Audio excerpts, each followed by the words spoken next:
Okay, I feel the need to talk about Battlestar Galactica. I really enjoyed this. I've just watched it over the last 7 days. Watched series 1, 2, and 3, and a little bit of 4. I'm having to take a break at the moment because there's just so much to take on. Um, yeah, just the writing on it. Every time it started to go down a bit, and I was starting to lose predictable, they just flip it in a really interesting way. And they've done some incredibly good writing in this. Uh, there's the, I mean, I found I liked Starbuck, but whenever she got into the cockpit and, it was like, it's just going to be, the plot armor was a bit too thick, really. I think she needed to have a few more accidents, have a few more engines shot out, have to eject a bit more, so it's not quite so obvious that whenever she gets into the cockpit, everything's going to be fine. Uh, she was a bit Mary Sue-ish,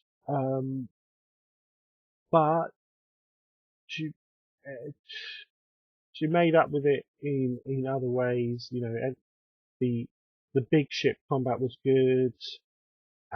All sorts of things were good. So, and the interpersonal stuff was really good. There was a little bit too, in my opinion, there was a little bit too much sex.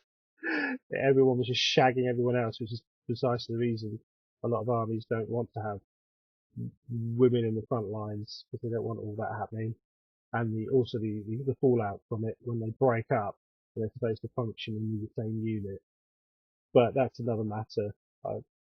Um, it's a little bit dystopian, but dystopian but hopeful, rather than just non-stop despair. And with they're still trying to do the right thing. They haven't given up completely, like in Utopia, where it's just awful. And Picard, and all the new stuff, which is just grim, with no positivity whatsoever.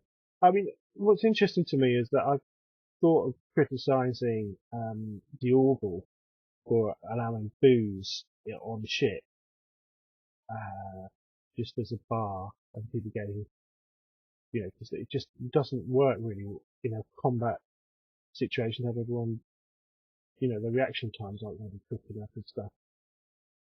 And I still have a little bit of reservation for it, and especially the Admiral Adama, Commander Adama or Admiral Adama, drinking and getting into fights with the fellow officers. I know there's the justification for it to clear the air and everything, but it just doesn't quite ring true.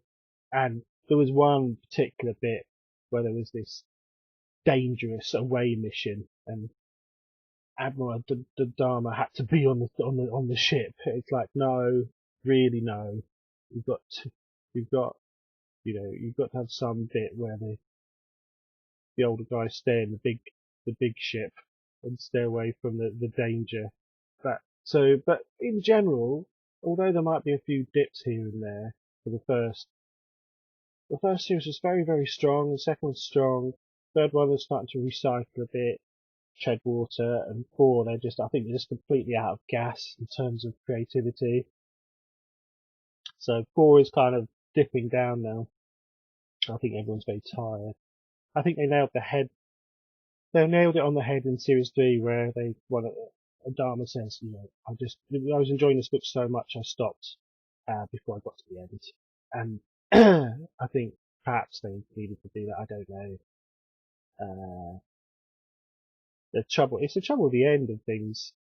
It's such a downer because you're enjoying being in the world so much, and then it's like, nope, that's it, finished, bye.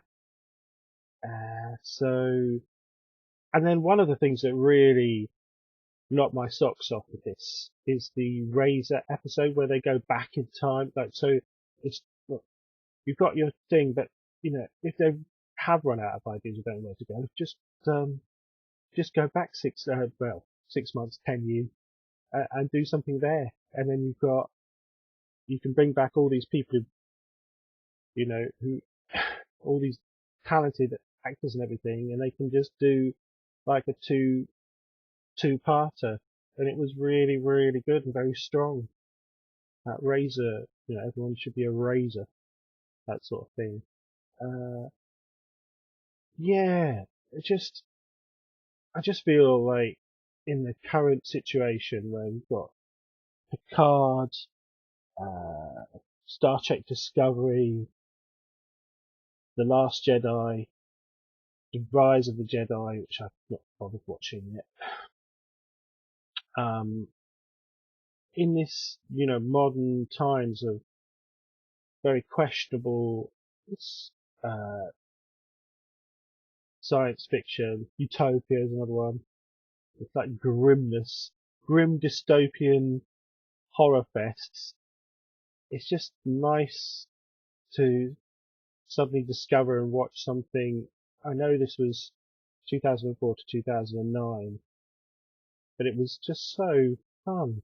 I just had a great laugh. I'm going to be very sad when it's finished because it's just been like one epic ride. And yeah, we'll bring it up. They brought Starbuck back, but instead of playing Starbuck, he's playing this kind of dodgy political guy, and I thought that was so clever. And he's obviously looking like he's having a great laugh and great time. And the Eraser was really good because it was like 1, 2, 3, and then they were running a bit low on gas, and then Razor just kind of you just go what? And that was just great. And then 4 was like, and then I don't know. I haven't watched all of 4 yet. Uh, yeah, so that was just the video. Seeing it was Starbuck come back, that was so fun. And I'm going to go watch a few interviews of the cast to see how because they must have had such a, I feel like they had such a laugh making this. So yeah, if you've got access to BBC iPlayer, it's available for free, and it's brilliant. I love it.